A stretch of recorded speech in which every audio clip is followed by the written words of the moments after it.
Welcome everyone to our Great Reads Book Club. Delighted to have you all here. This is a wonderful series. I'm very, very excited about it. And I'm particularly excited about today because we have my good friend, Susan Rains, as our guest author. Chidera, I don't know if you've met Chidera before from the Mediate team. She goes by Chichi around here, and she's going to be our host today. Let me just say a few words about Susan if you don't know about her. Gosh, Susan, I don't know. I think we've known each other for almost 20 years, so maybe we've earned our gray hairs. She's a professor at Kennesaw State University, a mediator and corporate consultant. Her work spans both theory and practice. So she's a prolific writer and researcher. She wrote Conflict Management for Managers and Expert Mediators, also with 50 peer-reviewed articles and book chapters. But I first got to know Susan when she was resolving disputes through SquareTrade. She was one of the earliest online mediators doing this work, and she's mediated more than 16,000 civil and domestic disputes and trained an unbelievable cadre of mediators. She's designed and evaluated ADR programs for state and federal agencies and regularly facilitates public meetings and leads reg-neg processes. So she's got the theory side, an unbelievable volume of great theoretical work and research work, but she's also got her hands in doing this work. So I know this is going to be a rich conversation today. So with that, let me hand it over to Chichi to kick us off. Welcome once again, everyone. So delighted to have you all here. Thanks, Colin, for the fantastic introduction. And I'm going to dive right into the question. So our first question, before I get into the first question, Susan, you just spoke so passionately before the introduction. You spoke so passionately about how much you love your work. So I'm excited to hear your response to this first question. So can you describe your work to people working with organizations and managers seeking to prevent and manage conflict effectively within the organization? Sure. Can you hear me okay? Yes. Okay, great. So I have two kinds of calls I get. I get a call that's the proactive call or the reactive call. And I prefer the first, but I'll take both, right? So the proactive call is when an organization calls and they said, we'd like to do some training, or we want to coach managers to be more effective managers, or we want to work on maintaining or improving our organizational culture, or we want an assessment to figure out how we're doing on organizational justice or social justice. Those are great calls. In the last couple of years, I've had even more calls from organizations that have had a scandal or a crisis or an internal misstep of one or more managers or teams that has led them to realize they have work to do. There may be a dysfunctional board or a team that they want to work better than it is working, or units within the organization that are siloed and aren't working well together.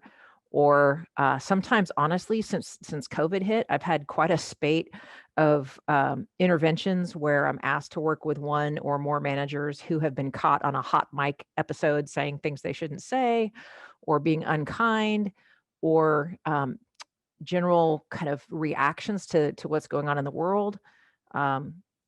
So we've had a lot, or organizations that want to take this moment in American history to do some introspection about how they as an organization can be more aware of the areas that they need to grow on issues of racial, gender, LGBTQ equality, all of those kind of diversity and equity issues.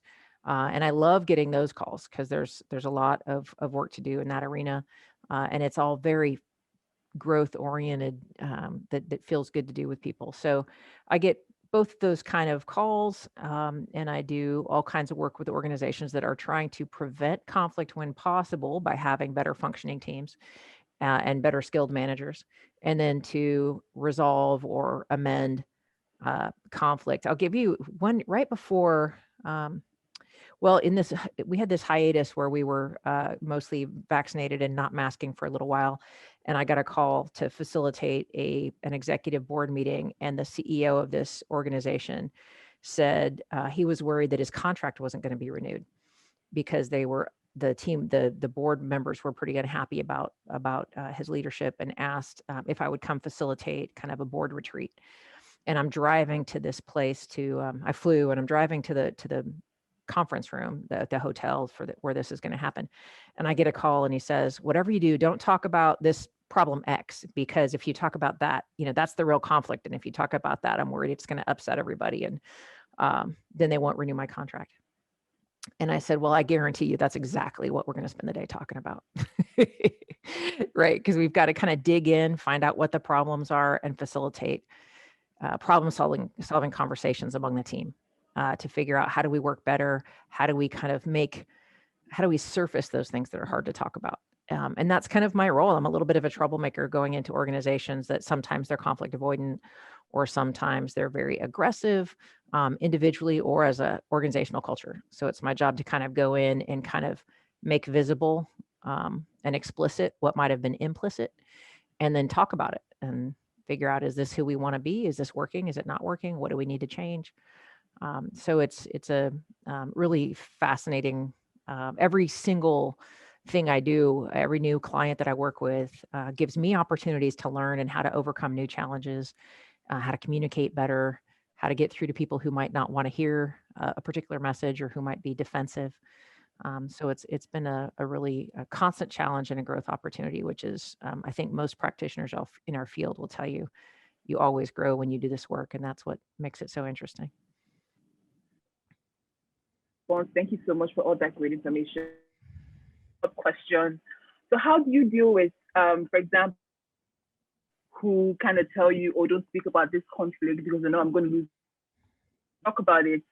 And maybe where you get pushback from a lot of people, not just one person in the organization that you're working with. Yeah. How do you deal with situations like that? So I'll give an example. I've done since the George Floyd murder. There have been a number of companies and both professional associations as well as private corporations or publicly held corporations that have asked for help on the issue of having really difficult conversations internally among people about issues of justice and race. And for some reason, and I think this is maybe just a fluke, but I've mostly lately been working with what I would consider to be STEM organizations, science, technology, engineering, these kind of organizations. And a lot of them are multinational or multicultural. And I have had this issue where I'll give an example. If I walk into a room and there's 100 managers in an engineering-based company, out of that 100 managers recently in a meeting like this, I would say approximately 100 managers, I would say 97 were male. This is a true example. And maybe 92 were Caucasian.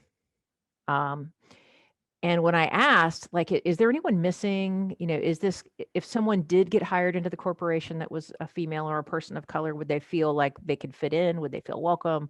Would they be heard? How would that feel? And we had conversations around that. And I got a lot of defensiveness from some people. Some people said, no, there's a problem here. We're even in our industry compared to other peers in our industry, we're not as diverse as we need to be. And there must be a reason for that. And it's corporate culture. But there were a couple of people who said, look, anybody can succeed here. And if they're not here, it's their choice. And they were very defensive and aggressive about privilege issues. So I asked the question, I did a couple of things because this is the most important thing. I don't have the answers. I'm not there to tell people the answers. I'm there to facilitate a conversation through which they can jointly create answers that are going to help them do better than they're doing now, right? Because there's not usually one answer. But I asked them to do a couple of things. We had multiple meetings. So I asked them to go on what we call the listening tour, where they reach out to someone who used to work at the company or who works in a similar company, or if they're willing to, someone who works in their company. And this is an imposition to be sure, but to reach out and ask someone, what has your experience been in this company or in this industry? Have you felt like you fit in? Have you felt welcomed? Has your contribution been valued? What are ways, if we need to improve, what are ways we could improve? If we don't need to improve, whatever.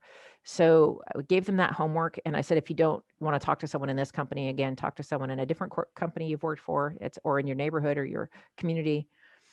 And they came back and every single one of them had completely changed their outlook. Wow. about whether or not it's an equal playing field at that company. And some of them were able to kind of, or, in the field. And so some of them kind of with anonymity or confidentiality kind of shared general themes that emerge from those conversations. And it's really about, I talk about empathy and what it might feel like to be in someone else's shoes. And so I say, okay, well, if it doesn't matter that if your gender, your race, your religion doesn't matter, then you'd be okay being here, being a person of color, being a woman, being, wearing a hijab as a female Muslim, for example. That wouldn't bother you at all. And those kind of things, those kind of questions, just where you can get them to take the perspective for a minute, try to sit in the shoes of someone else. And then the other thing I had to say to people is that no one is saying that you individually haven't worked hard or don't deserve the position you're in. And I say that because while at the aggregate, there's probably some truth to that. But individually, if people feel targeted or that we want diversity meaning to be a place where everyone belongs and feels comfortable and is happy to work there. And so we don't want anybody to feel like their contribution is not valued. And so we had to kind of separate the idea from so that people don't feel defensive, like because of your race or your social class or your Ivy school, education or whatever, you walked into this position where other people have barriers. We didn't want them to feel like that. So we really had to do some proactive communication to get them to be open as much as possible to hearing these concerns and messages. And then we talked about the importance that when there's people missing or there's people who won't work at your company or don't stay at your company, that you're missing out on the mission because you aren't getting the best people for the job.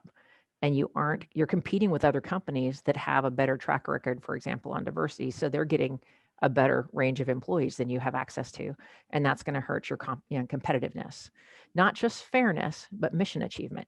So we have to show that link between how conflict and bias or poor management skills or whatever the issue is that brought me in, how that affects not just the moral argument, but also the mission effectiveness argument. And both of those put together, there's a lot of good information out there. There's some in the book, but there's a lot of good information about the way that missions aren't achieved when teams don't function effectively or when people don't feel like they're welcome in their organization. And the one thing I remind them that I saw this study actually since the book came out recently, and it said, I was doing some research for an intervention with a multinational company. And one of the things I learned is when people rate their company highly on markers of diversity and inclusion, even, for example, even people who come from traditionally powerful groups are also happier at that company, right? Because it means that company is just a kinder, more welcoming, more collaborative place, a place where you can be who you are, right? And you don't have to hide who you are. So once we kind of share that information with people, we talk about how do we make this a place where everybody wants to work, including you, and that tends to be helpful in kind of reducing the defensiveness and letting people feel like they can participate. But that is a big struggle, getting over kind of the initial defensiveness people have when someone comes in. And I often don't label myself as a conflict management specialist. I label myself as a collaboration specialist, because then everybody wants to learn how to collaborate, but nobody wants to admit they have conflict. So the framing of that can be very helpful. Yeah. Very, very fantastic response. So much great information there. Thank you so much, Susan. I mean, the chapter 5 on diversity, inclusion, and intercultural communication skills was my favorite chapter of the book. So I have so many questions, but I know there's so much more to talk about, and I don't want to be biased. So I'm gonna just ask you to describe the book for those who haven't read it, so who can know all the great information in your book, and what are the other chapters say. Sure. So the book is just divided into 3 sections. It can be used as a textbook, and it does have, PowerPoints and classroom exercises and things like that, if folks want it. But it's really made for folks to be able to use in the field as managers or as trainers. So the first section of the book deals with the core conflict management skills and processes that everybody needs to manage conflict. So for example, there's a basic chapter that explains the difference between the different ADR processes, alternative dispute resolution. So mediation, arbitration, facilitation, conciliation, all these different things, dialogue process. I think, all these kinds of different process. basic communication skills, understanding through some assessments that are included, what is your own approach to conflict as a manager, and what is your own approach to communication as a human being and as a manager. So that first section is really just skills and process, that's core knowledge, and a little bit of conflict theory. Where does conflict come from? What predicts how it evolves or changes? And then the second section of the book deals with all the conflicts that are internal to an organization. So team conflicts, diversity, inclusion, kind of issues, giving and receiving feedback, the kind of conflict that comes through performance reviews, how to motivate employees from a conflict management perspective. So all that internal stuff that happens in an organization, including dealing with change in an organization, strategic planning, things like that.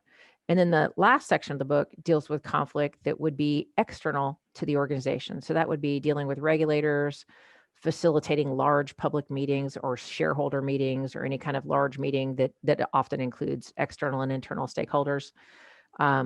It deals with all of those kind of skills and sets that managers, how to be a proactive strategic leader in an organization, how to build those networks. If you're the plant manager of a auto plant or of a hospital, you have to figure out, how do I keep good relationships with the mayor and with the chief of police or whoever else, the regulators for your organization, OSHA, Department of Labor, EPA, whatever. How do I build and keep those relationships and be strategic about my interactions so that we can avoid crises or respond effectively when one happens? So that's the three sections of the book. And then each chapter includes application exercises as well as goal setting. So at the end of each chapter, the person reading the chapter can set some goals for themselves and come back and track progress toward those goals. So we want this to be a very applied, there's theory in it, but we want it to be a very applied exercise that can help managers grow their skill set, as well as assessing what parts of their skill set are stronger already and what parts are less strong. Okay. So in your book, you gave us so many strategies and recommendations for dealing with conflict within different organizations, if it's the private sector, public sector, or the nonprofit sector. So how do these recommendations differ for virtual in-person teams? Because now lots of people, even back home in Nigeria, are still working from home.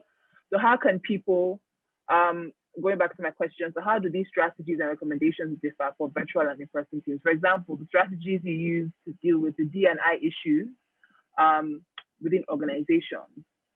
Okay. Well, interestingly, right before COVID, about 2 years ago, one of my PhD students, Dr. Chloe Choi, did her dissertation on this topic about conflict in virtual teams compared to non-virtual teams, as well as looking at teams that have a lot of diversity or less diversity, and does that make conflict more or less, or et cetera.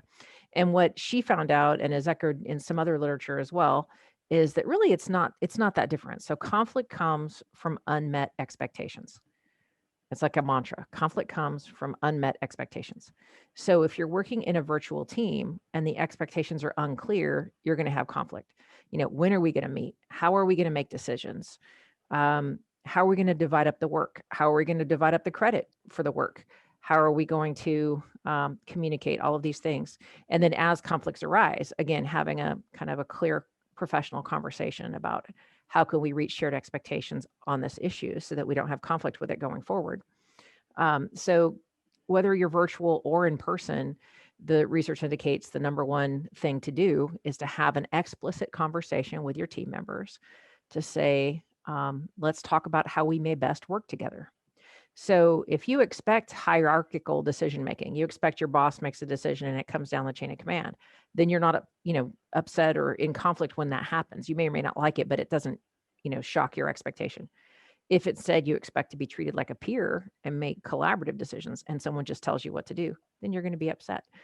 So again, that issue is, how do you reach shared expectations? And I think the things that cause conflict in online collaborations might be different. We might have challenges with technology. We might get frustrated with someone who doesn't know how to find their mute button, or, log on time, or meet deadlines, et cetera. Or are we expected to work outside of work hours if we're teleworking? Just because we're at home with our computer doesn't mean we can work 24 hours a day. So if we have shared expectations with our team members and our managers, then we'd be less likely to have conflict. So I just would say with virtual teams, the issues that conflict happens around may be different than in-person teams, right? But the process of preventing and resolving them are the same. To have a conversation, to kind of say, well, when a problem arises, you say, this is what I call 3-step problem solving.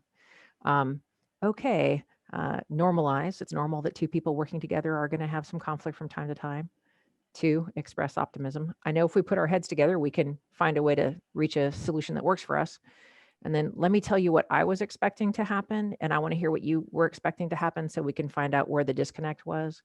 Then let's negotiate shared expectations going forward, right? So that's just a very professional, and I do this with my teenager. I do it with my neighbor. I do it with coworkers. So when conflict arises, just to go through that conversation around what our expectations were, and then how do we negotiate shared expectations to fix this problem and prevent future problems. And online, that can be done as well. Okay, thank you so much. So, point is, it's the same strategy, same methods, but there'll be differences because, obviously there'll be differences because it's in person and it's virtual, but same process, all the same. Yeah, same process. Right. Yeah, maybe different substance. Yeah. And how can ADR practitioners, trainers, consultants, and regulars effectively to manage conflict or to train people to manage organization? Yeah. So you cut out there a little bit, but I think I heard you say the question about how do we use this book or these concepts for trainers. Yeah. And okay. So can I repeat? I can repeat the question, yes, if that'll help. Okay. So I just basically asked, how can ADR practitioners, trainers, consultants, and even regular managers use your book to resolve conflict and to train people to resolve conflict? Yeah, I'll be honest, I'm 52, my memory isn't as good as it used to be. So I bring my book with me when I'm out working in the field like I'm doing now. And because there are assessment tools in there, there are both intake assessment tools, and then there's strategies for interventions and various, like a menu. It's like a menu. So how do I find out what the problems are in an organization? Here's some suggestions on how to do that. Then how do I respond effectively to help the team address those issues that came up in that? And these are brief. These are not, some organizations say things like, well, we can't assess organizational culture because we don't have the money. I can say, pick 3 words to describe your organization and culture in your organization and 3 words in your unit, because you can have a very functional unit in a dysfunctional organization or backwards, right? And I'll aggregate those, and it'll give me a feel for what the issues are and how people feel about the organization. I mean, that takes very little time, right? So there's some very accessible, practical skills and tools in the book that really aren't rocket science, that you don't have to have a IO psychology degree to carry out. And then there are, it's like a menu of interventions. If you find this to be the problem, then here's some suggestions. Like, here are the problems that come up during performance reviews. Here's some ways to address those. Or here's to motivate people from different generations, for example, or, in general, right? Here are the root causes of intercultural conflict, and here's some suggestions to facilitate conversations around those issues. So the goal then would be, it really is, there's theory in the book, especially there's a whole chapter that kind of lays out some theories that help us understand conflict, but it's really practically focused on how do we assess the problems and then get to the root causes of conflict, whether it's between 2 people, 2 groups, or within an organization as a whole. So it's kind of a toolkit rather than constantly kind of schlepping a ton of stuff. There's a chapter on coaching, for example. And what I've been frustrated sometimes when I'm reading articles or books on coaching. What I want is tools. I want a tool to assess what someone's strengths and deficits are in their managerial skills or coaching. I want to be able to coach them once I know what they need to work on. I'd like to have some ideas of specific tools we can use to coach them. So tools on how to delegate better, tools on how to give feedback better, tools on how to manage up. How do you negotiate with your boss? How do you negotiate with your subordinate? Those kind of things. I think we call this influence without authority. All of these things that we want to help people master. So that was my goal. And in part, I wrote it for people like me who are repeatedly going into organizations. And until I get in there, I don't know what I'm going to need. So I have this toolkit that I can pull out, and I'm adding to it all the time. But I can pull out that toolkit and try to figure out which tool matches the problem they're having. I think organizations are beginning to realize the benefits of conflict management training. Yeah. I think yes. And so one thing I ask when I get called in is I ask, what is the problem you're trying to fix, or what is the skill you're trying to further develop? Because sometimes they call in a trainer for a problem that's not a training problem. And I'll give a couple quick examples. For example, I've had organizations, this has happened more than once. They say, we have this one terrible manager who has been sexually harassing some of the employees, or who is very gruff and rude and drives people away and nobody wants to work with him. And so they're going to make the whole 100 employees take a training, right? And so I said, well, that's a conflict avoidant approach. Let me work with that one manager and do some coaching. And what I love about that is after a couple of sessions, it's not that I'm some genius. It's because there's a lot of low hanging fruit with someone with a really bad skill set like that, right? And so you can do a couple of quick things with them that the people see very quickly, and they're like, wow, they can see a difference. But I tell them, you can train 100 people on how not to engage in sexual harassment, but that one person that you wanted to change their behavior, that training isn't going to change their behavior, right? We have to change other things to change their behavior, including, we have to have, bystander training could be helpful, but we have to address those. So organizations, training isn't the solution to everything. Sometimes they also will have a structural problem that they want my help in training with. So they'll say something like, well, we have a problem that the communication is very siloed in our organization. Well, I can train people, but if the structure doesn't change, the silos won't change. So I'll go in and we'll actually restructure some of the ways they communicate, or structure in regular meetings between teams, or whatever it is, some way that the groups that aren't talking can talk, but you create a structure for that. So it's important for me to understand what the problem is they're trying to fix, because otherwise I can come in and do a training on whatever, and then the problem isn't fixed. And they think, well, that Susan Rains came in and trained us and nothing changed because we didn't fix the structure, right? Yeah. And on the diversity, equity, inclusion stuff, I say, let's look at your policies, practices, and interpersonal interactions, and figure out, do they uphold the values that you say you have as a company? If you've gone through that process of saying, here's our vision and our values, or whatever, we've got compassion and integrity and, whatever. Okay. But then we treat people like they're disposable, or we have policies or procedures that are easier for some to access than others to access. So everything from the dress code, which is incredibly culturally embedded, right? To where we hold a conference, to whether or not we have childcare at the conference, all of these things tell a lot about who that organization is, and they don't even realize it. So we want to go through and figure out if that's your problem, if that's a problem you're trying to fix, let's go through and change some of these policies and procedures and interpersonal interactions to get them aligned with who you want to be as an organization. So yeah, training is great, and I do a lot of it, but I always want to make sure that the problem they're bringing me in for is appropriate for training. Chi, can I interrupt? Because there was a great question asked in the chat. So let me just surface this. I think Claire asked, she says she's fascinated by the overlap of organizational change and COVID.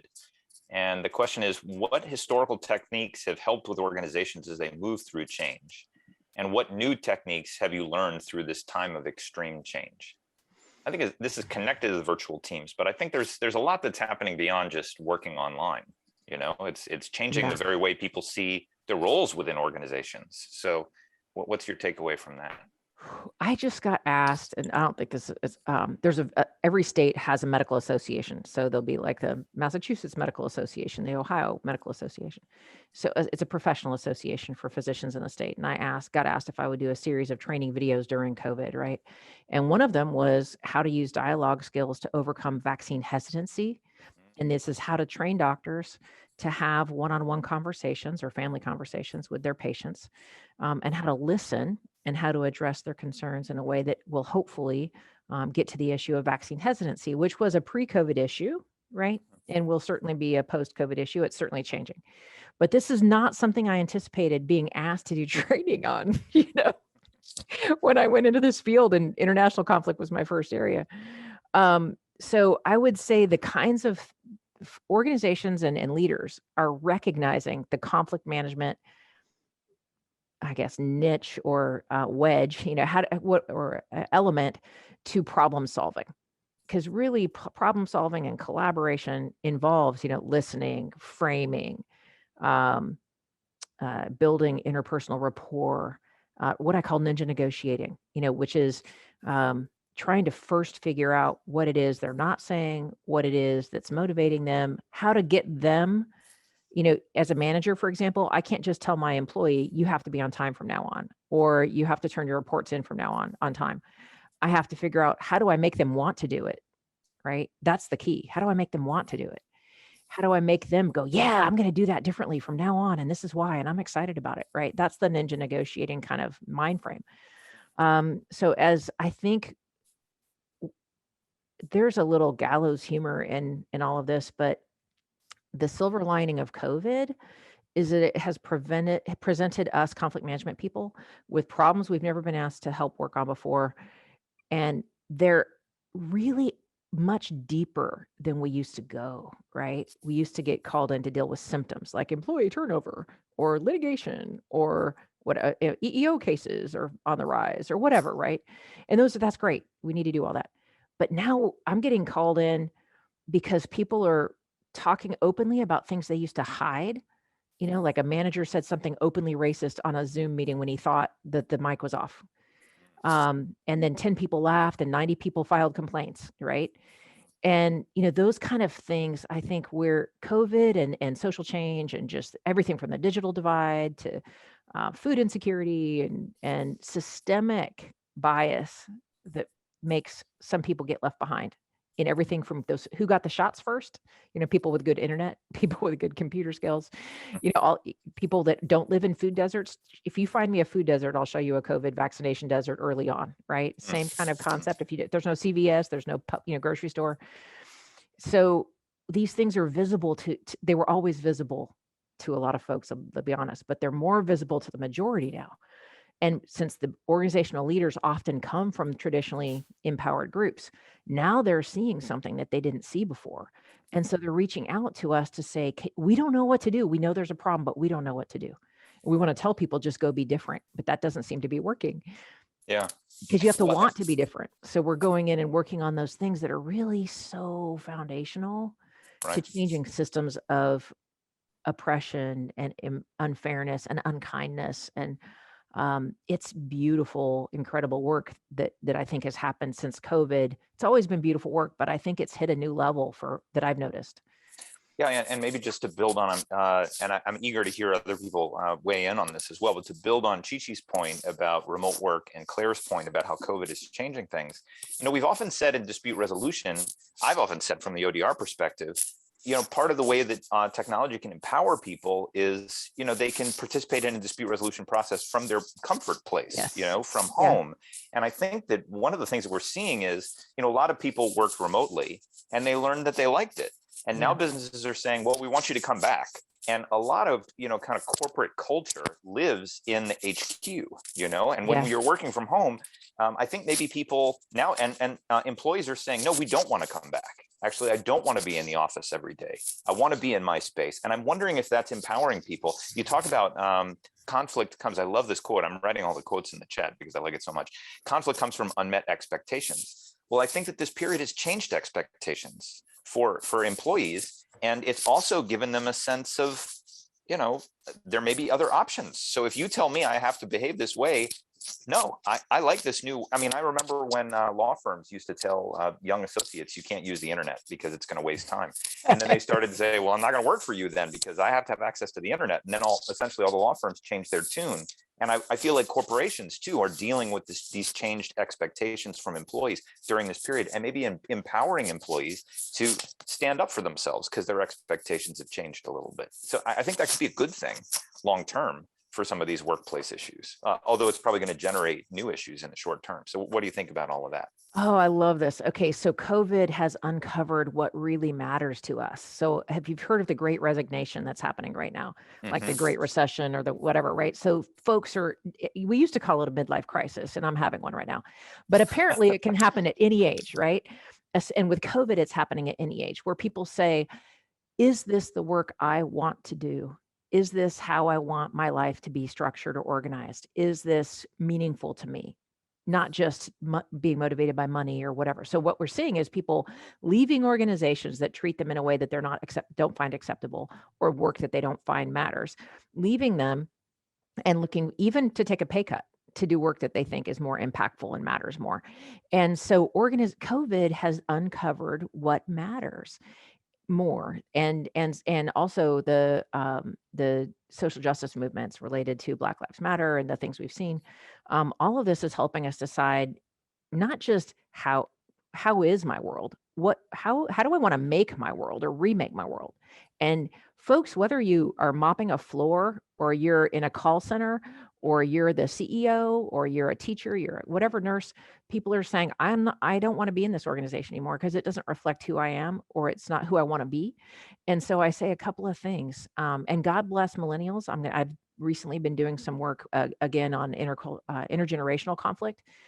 And while folks have sometimes criticized the millennial generation for being kind of very sensitive, or other things, I won't use words they use to describe them negatively, but I say God bless them, because we are seeing huge changes in the workplace, especially around issues of diversity, sexual harassment, LGBTQ acceptance, all of these things, because they say, they're standing up to power and saying, you can't act like that. And I don't care if you're the CEO of Uber or Papa John's or whoever, you can't act like that. And they're getting this from very traditionally people in low power positions, because millennials have this different approach to how they expect to be treated.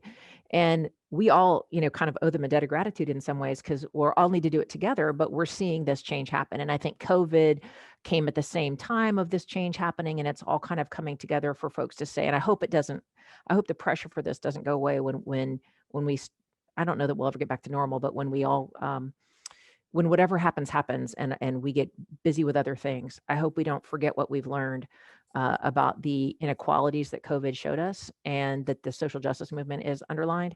But we're seeing organizations have to respond to that, to say we need to be, whether we think it's right or not, this, because I've had this argument or in a conversation with a white European CEO recently, who said, if they don't want to work here, they don't have to work here, but we're going to expect 60-hour weeks, and we're going to expect them to, blah, blah, blah, blah, blah.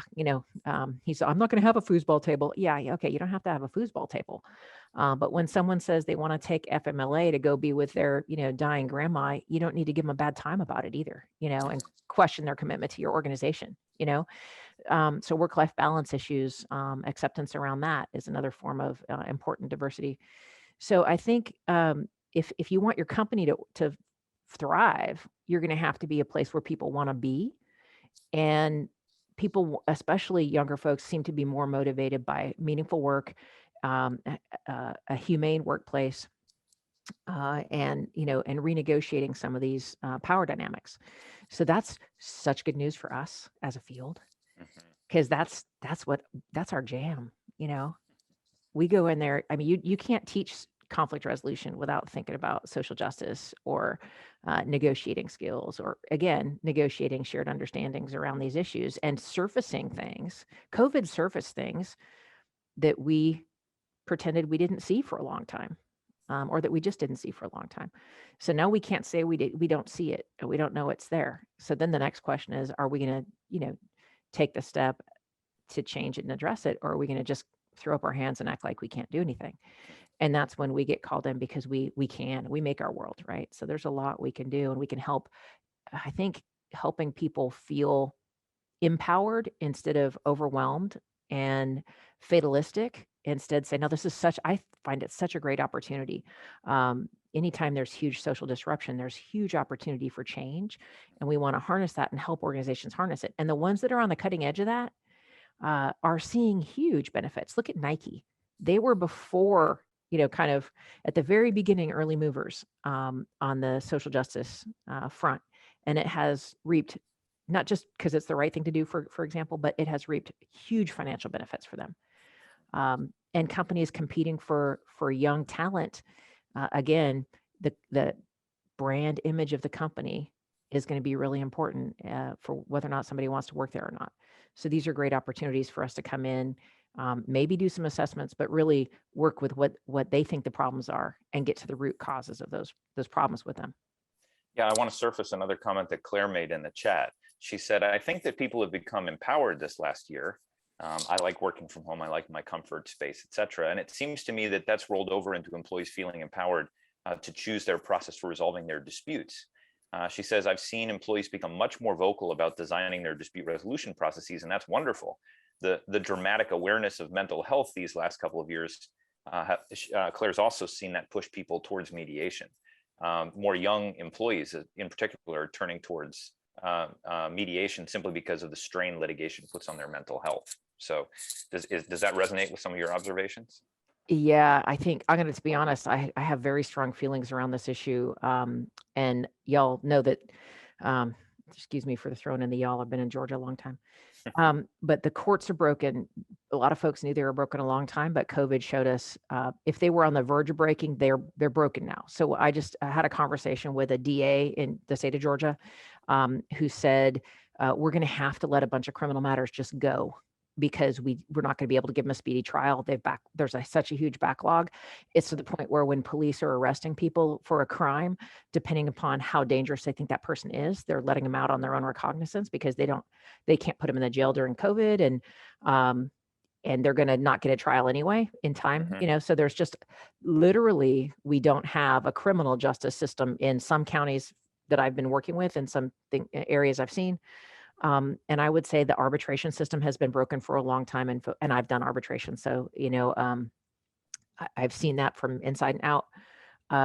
It's a very slanted system with the repeat players having a huge advantage.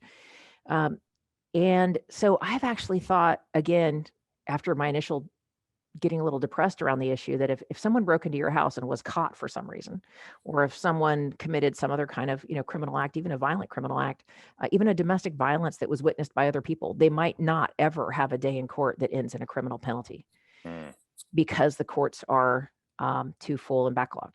So I'm worried about the rise of vigilantism, which naturally happens in societies with a broken criminal justice system, by the way. And then secondly, but mediation. So what an opportunity for restorative justice and community-based mediators to come in when both parties want to, but specifically when the victim wants to have a conversation of, what you all know what restorative justice is, right? How do we heal? How do we share with someone how this has impacted us? What do we need to help this person not reoffend? What do we need to help them make it right? All of those conversations, which by the way, would be so much more healing for our communities and the victims anyway, and survivors anyway. And better for mental health. So I'm hoping that the broken court system right now might give rise to more opportunities for community-based mediation. And I bet if you any of us reached out to our local district attorneys and shared this, we know there's rosters and rosters of mediators being underutilized, especially community mediators who are willing either for free or for a very low amount. I don't mean we should give away our services, but this is something that they can do, that the courts can do to address these backlog of cases, at least some of them, even if only 30% resulted in a resolution that both parties found acceptable and could dismiss the charges or whatever, right? There's a path forward. Now, unfortunately, if it takes 5 years to set up a program, it'll be too late. So we have to get folks to be willing to kind of just say, like, give me 1 or 2 cases and just see how it goes. And then you talk to the alleged victims or survivors and perpetrators and see how see what their thoughts are. And I just had, I will say, 2 of probably the best mediations I've ever done in my life, unrelated to each other, believe it or not, but very similar cases. And these were sexual assault allegations on college campus, not my college campus, because that would be a conflict. But young people not communicating well. These were screened cases. These are cases that I was told by the Title IX coordinator on campus were going to be let go because the only 2 people who knew what happened in the room were the 2 people there, you know. Mhm. And these are cases that just in general have a very, very low, just sexual assault cases in general in criminal justice system and in Title IX and universities have a very low rate of any real significant negative penalty attaching to the alleged offender. But these conversations that we were able to facilitate where the folks talked to each other and asked questions of each other and said how they felt and what they needed and why they were hurt and what they want to have happen next, you know. These were just beautiful, transformative, amazing opportunities that that the parties on all sides afterwards were very grateful for. Wow. That yeah, even if, and I had one of the young women said, even if this person, let's call him Bob, even if Bob was going to get expelled from school, because this is not a criminal process, it's a university discipline system. Even if he got expelled from school, if I never got to talk to him and tell him how this made me feel and tell him, you know, ask him why did you do this? You know, if I never got to do that, I could be 50 years old and still every single day thinking about this. Mhm. And so we were able to kind of help them kind of, I think, from a mental health aspect, get something that they would have never got through a more criminal-ish Punitive, process, right? punitive process. Yeah, and education about everything from consent to communication to negotiation skills to all of these things that they're going to need so this problem doesn't happen again. Well, And I couldn't agree with you more. I think we have a very unhealthy um, uh, approach towards dealing with these issues in society. We need a lot more restorative approaches. And just to widen the lens, Peter asked in the chat, you know, if you had a big bag of money to invest in reducing polarization and the nation's bad mood, you know, where would you plunk dollars? Would it be yeah, you got a blank piece of paper to draw on here, Susan, but is it yeah, related to these kinds of things, so facilitating these kinds of yeah. restorative dialogues? Yeah. So a couple of years ago, Chip House pulled me aside at a conference and asked, we were talking about, he had an investor from a particular company I won't mention. And he said he wanted to address the divides in our country and he wanted to put some money behind addressing the divides. And I was brought to a dinner with a number of other people. You might have taken part in one of these conversations too, to figure out how would we go about kind of dealing with these divides in our society. I think their plan was great to fund. We should have kind of kitchen table conversations, you know, community center conversations in every community in this country where people come and they sit across the table from members of their community who may be very different than them by political party, by race, by age, by national origin, by whatever. And we find out what is it how have they been impacted by whatever problem they're going to work on that night, you know, or it could be whatever, improving schools, reducing crime, you know, whatever the issues are that they want to talk about, and have them talk about what can we agree on, how can we work together, because people spend so much time focused on the things that divide us and trying to convince the other person they're wrong, that we miss so let's say there's 20% of things we just are never going to agree on, you and I, Colin, and we just can't breach that divide, but there's 80% we could still work on. Like, why don't we do what we can do and work on that 80%? Why are we focused so much on that 20%? And then through that relationship that we build and the trust that we build and the positive, collaboration that we build, eventually we maybe could get to that 20% of the hard stuff. Mhm. But I would facilitate diverse community dialogues around issues of interest, and it could be local and global. It could be how do we have a better environment? How do whatever it is. And I think, because I don't think if we're not really, and you could do a little half hour of training or ground rules at the beginning, right? Around how we're going to listen to each other, how we're going to summarize back what we heard, how we're going to, not dismiss someone's opinion who's different than ours, not be dismissive of their right to hold it. Talk about contempt or the 4 horsemen of the apocalypse in communication, right? Criticism, defensiveness, contempt, and stonewalling. So we could do just a little bit of training around how to do that productively and then hold those conversations. Because I can sit at the table with someone who I think holds views that I really find offensive, but we can find something to build on. And I think that's what I would put some money toward. I love that answer. You know, I have to say that one of the things that's most dispiriting about our current moment, and we have a lot of participants here who are not from the United States, so I want a little optimism from outside of our particular morass, but I feel like there's a delegitimization of dialogue. This whole notion of talking to the other side is a waste of time. What we need to do is just aggregate power and then, you know, force our opinions on them. And actually, one of the things that was very compelling you talked about early on was sort of the defensiveness and the resistance of people. Yeah. Even when you talk about some of this vaccine stuff, you know, just having that conversation about what decision can we make in an organization about what policies do we want to have, immediately people shut down. Because again, when you get into the positions, it's me versus you. And if you say, well, the sky is blue, I'll say, well, not necessarily. You know, if I'm just trying to defend my position, I'm not going to give you any facts, even if it's obvious that it's a fact. This whole notion of these shared interests and getting down to, you know, we all want to have a healthy workplace. We all want everyone to feel welcome. We all want to achieve our objectives. We all want to have a country where our kids feel safe and we don't get sick. Like if we can work from those interests, which we share, well, then maybe we can come back to the positions. But I just find that this moment is so dispiriting, and I think it's infecting our workplaces too. I really think that people, of course, they're learning from leaders exactly what you talked about: criticism, defensiveness, contempt, and stonewalling. I think they see this demonstrated so publicly, and then they start to adopt it in their interpersonal interactions too, because it's been sort of legitimized. And because they don't know what else to do, so they kind of give up. And those 4, I should give credit, come from John Gottman. Okay. And I think if you want to have a future book club around this, I think the best person that I've ever worked with on dialogue is Barbara Tent at Portland State University. And I'll tell you, this last November, I was supposed to take my students for a week to Northern Ireland on a study abroad. And of course, it got canceled because of COVID.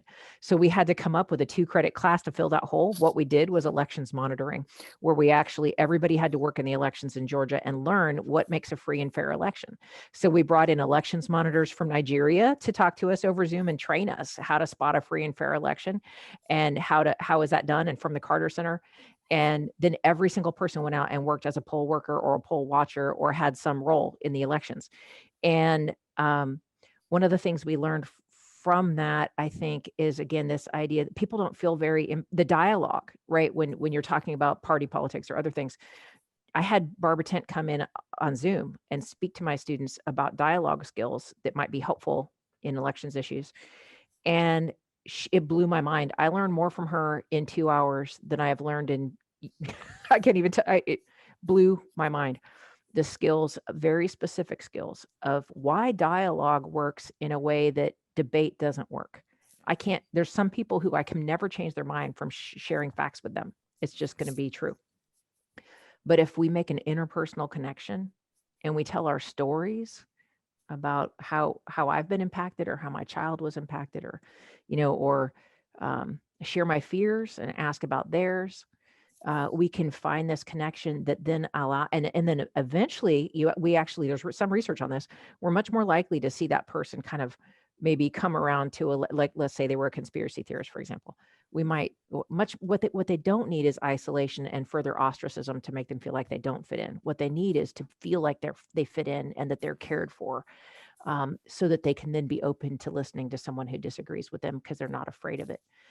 So her training, I'm going to need to do more, but it really changed a lot of how I think about. It takes so much energy to do that, and the dialogue skills, but I think it's the hope that we have. So if we were going to get community groups together or in our workplaces, absolutely, having these just workplace dialogues. And an organization that I was asked to come do some training for recently had been doing this, where they have optional dialogues, and they'll have like a table, and they'll put a topic, and they'll put like race and criminal justice. I mean, it doesn't have to have anything to do with work.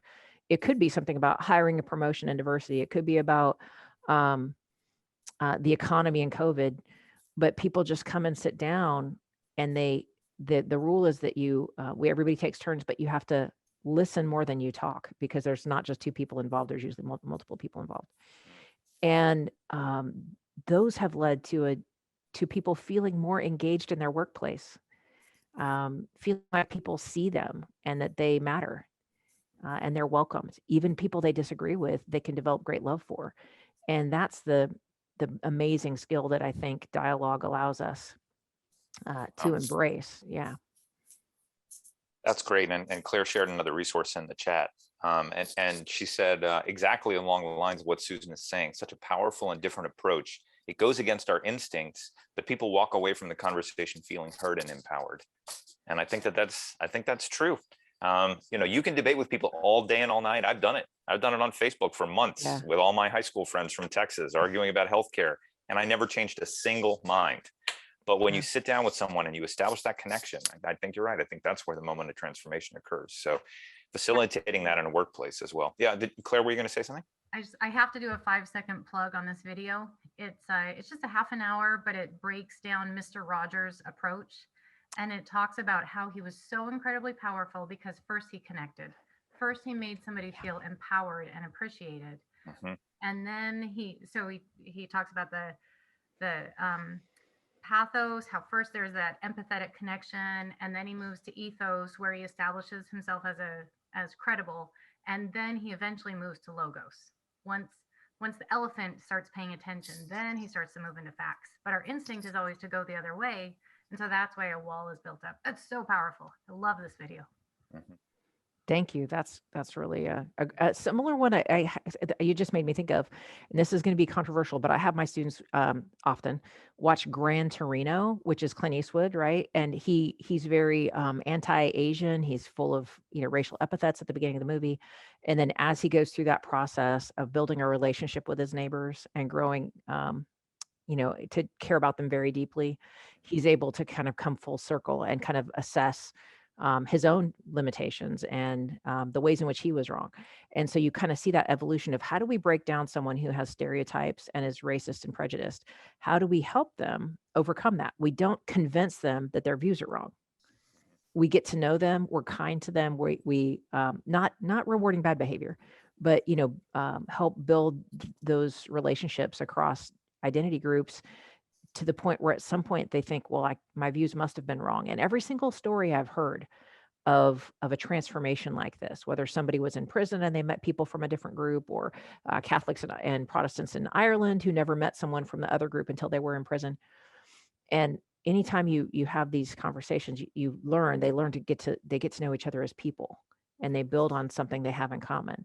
A story I just heard in a book, I think by Oprah actually, where the person in prison on death row was having a conversation with a person in the next cell who was there for a racially motivated murder. And they're a Black person, a white person, but they both had just recently lost their mothers. So they connect over this issue, and then over time develop an incredible friendship that changed both of them and led to a story that changed a lot of other people. So that's a great point of developing that relationship first. I also want to surface a comment Kate put in the chat. There's a hard to hate close up. Yeah, hard to hate close up. But Kate is also in doing some work with her. She's taught me about how other cultures too, they have dispute resolution styles that insist upon building a relationship before you start the conversation. And I think Claire's point is well taken. The instinct, particularly I think from a Western orientation, is oftentimes go to the facts first. I often at law schools, I'll say, okay, well, how would you resolve this dispute? Immediately they're like, okay, give me the evidence, give me the, let's look, but there's no time put into the rapport building, the connection, the understanding, the empathy, and that's in some respects the most important element. And I think that's what restorative justice does, is it thinks about healing from a community perspective, as opposed to, all right, let's get all the facts on the table and then decide this rationally. So what you're bringing up is, in the book, we have the chapter on intercultural communication, and there's different continua upon which cultures vary. And one of them is whether or not they put influence on or emphasis on task first or relationship first. So like you mentioned, a lot of cultures put emphasis on building the relationship and then attending to the task together. Others focus on the task and then build their relationship through doing that task. And I had someone from Chile recently tell me, I went there in February of 2020, and he said, Americans start, if you're going to create a contract for, a business together or whatever, you start in the boardroom and you end at the bar, right? Once you create your contract and sign it, you go celebrate at the bar. He goes, but no, a lot of cultures, we start at the bar and then end at the boardroom. Well, I love that idea. but it's say that same idea. If I trust you, I know that I can just call you and say, hey, there's a problem. Your product didn't arrive on time. Let's work it out. Versus I file a lawsuit because you're in breach of contract. Yeah, I'd like to read some of those contracts that start in the bar and then I end up know, in the right? boardroom. Maybe the next day you're like, what did I agree to? So Chuck surfaced something in the chat. Is there a higher responsibility for dispute resolution devotees to cultivate movement from individual discrete problem solving to systemic collaborative social justice change, especially for those who are most undervalued and underserved? So first, Chuck, you are so incredibly articulate in the way you framed that. I'm going to give you a Southern metaphor for the same thing. If we are dealing with individual disputes without dealing with the systemic causes of conflict, we are swatting flies with the screen door open. Okay. So we can do that all day long and we'll never get out of work, right? So I say this with ombuds. There's a IOA article, a Journal of International Ombuds Association article that came out this earlier this year that I did. And it's the same thing. It's if you're going to focus on meeting with visitors and coaching them to deal with the problems that they bring in, but you're not dealing with corporate culture change, you're not dealing with training managers to communicate more humanely, you're not dealing with the root causes of the conflict in that organization, right? So you're going to have a never-ending supply of visitors, but you're not in some ways, the organization won't see your true value as an ombuds because you're not really getting to those repeat sources of conflict. So, I have to say it's a strategic choice that each of us makes. We certainly have to address individual conflicts that arise. It's also the concept of fire prevention versus fighting fires. You say, I'm too busy fighting fires to put in smoke detectors or to, deal with fire prevention. So it's an important, but we need to make it explicit to say to a boss, if we go into a company and say, you have every right to continue to handle it this way. I just want you to be aware of the choice that you're making. Let's figure out what are the implications of or consequences of every policy and procedure that we make. Absolutely. If you don't want to address the systemic sources of problems in your organization, you have every right to do that. If you have a turnover problem, if you have a morale problem, if you have an error rate problem in your manufacturing industry or at your hospital, all of those have systemic roots that we can address, and the social justice as well, right? Same thing with turnover, with litigation, with discrimination complaints, with mission achievement.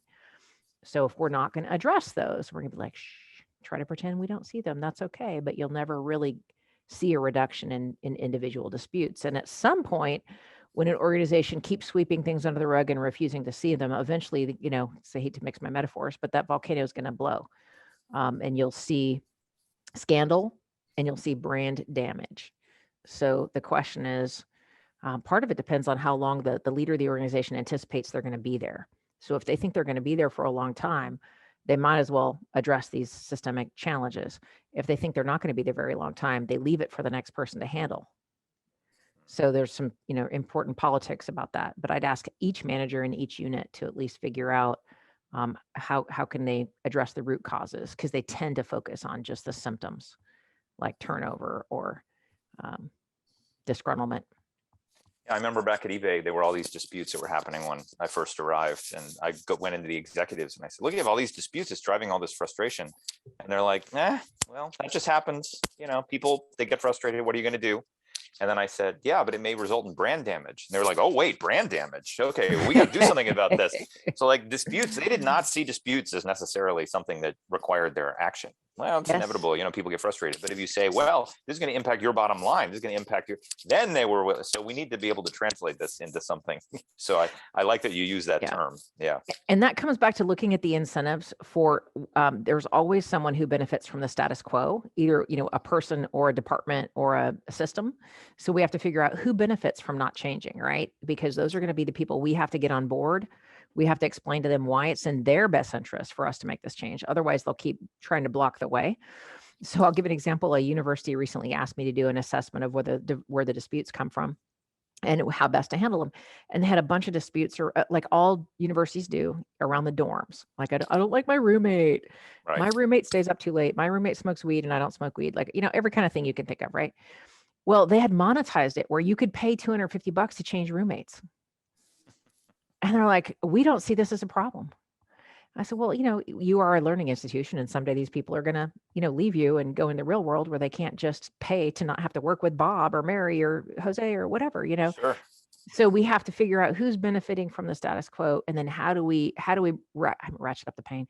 How do we help them not benefit from the status quo. Right, right. I see that with courts, they get filing fees. And Yeah. you say, well, hey, let's do a program and we'll reduce all these cases so you have fewer cases. And they're like, but wouldn't that mean less filing fees for us? Is there a way we can get the filing fee and then resolve the case? Like, okay, Yeah. we have some perverse incentives here. Exactly. Yeah. Let me, Jim surfaced a question. He said, once effective rapport is in place, to what extent will you share with groups solutions that have worked for similarly situated others? Yeah, so that's a good question. Everybody gets that from mediators to facilitators to conflict management intervention people. So I guess I have two answers to that. There are times, not very often, what happens? There are times when I have no idea how these people are going to solve the problem they have. I mean, I can't think of a solution. And I actually remind myself that's great because it's not up to me to do it. So I'll put it back on them to brainstorm. And I do two things, right? This is with every case, right? I'll have them explicitly list the interests, like what are the needs of each side or everybody here, right? And then let's brainstorm options to meet those. And if they can't come up with any options, sometimes I will just wait in silence. And usually people will come up with something. So don't be afraid to use that. But I also will say I am not one that's afraid. If they get stuck, their ideas are always best because everybody likes their own ideas best, and they know their issues better than we do. But we are all, each of us, blind to our own stuff. Okay, you know what I mean? Everybody else might see that Susan has a character flaw or Susan has a bad habit, but I myself may not see this bad habit no matter what. It may take 5 people pointing it out to me before I think, maybe there's something to that, right? Because we just can't see our own stuff that other people can see. So I think it's our role sometimes to hold that mirror up and say, well, I've seen this somewhere else. I don't know if this could be happening here. What do you think? But I do try to give multiple, if I'm going to give some ideas, I'll join that brainstorming and say, well, I've seen it done this way or this way or this way or this way. And every time I'm in a new situation, there's new ideas too. So I try not to, as long as you're not pushing your solution onto them, I think there's nothing really wrong with a neutral sharing ideas. And especially because when it comes to assessing the root causes of the problem, or when it comes to how to communicate to get through to someone who isn't listening or doesn't want to hear bad news, and organizations often don't, there are patterns or there's best practices. And you can even fall back. In the book, there's a chart that says this is what great leaders do, and this is what terrible leaders do. And the chart shows what research it comes from, like a citation to literature. So if I can say to leaders, poor leaders are often blindsided by things they simply didn't want to see, but others pointed out to them repeatedly. So as a leader, if you know this is a flaw that leaders have, you can try to catch yourself and be open to bad news and avoid groupthink and yes men and, that kind of thing. May ask people, what's the worst that can happen? Tell me, a worst case scenario. So I think I wouldn't worry too much about sharing ideas, because also I would say even more on the diversity, inclusion, social justice stuff. Again, when I say people don't see their own stuff, especially if they're not reading things they or purposefully working on it, there's things they just don't know and perspectives they are completely unaware of, right? So it's important for them to if it's not us making that information available, it's important for them to have those perspectives made available to them, or to look at things from multiple perspectives that they wouldn't just possibly see on their own. Well, I actually think that's a wonderful place to leave it. This is such a great conversation. We could easily go on another hour, Susan. There's so much great stuff here to mine, but Peter just put in a note he needed to drop off. So let me actually ask all of our attendees to please join me in a round of applause for Susan. Thank you so much. This was a wonderful chat. Thank you, Susan. Yeah, My and pleasure. Chichi, thank you also for your very skilled and able facilitation of us. I will say I've had a chance to read the book too. It is an amazing book. I highly recommend that you all have it on your shelf. Yeah, please, Chichi, what did you want to say? No, I was just reiterating, saying it's a fantastic book. I might even read it again. It's a great book. It's a great book. And it's very practical too. I mean, I can see why you bring it into your own work, Susan, because there's so much good stuff in there. But thank you for taking the time today. Thank you, Chichi. Thank you, everyone, for joining us. This was a great conversation. I'll edit down the video and I'll share it soon so that we can get it to more eyeballs. But thank you, everyone, for joining us. Have a great day. Have a great weekend. Thanks, guys. Have a great weekend. And we'll talk again soon. Okay, thanks, everyone. Bye-bye. Bye. Bye.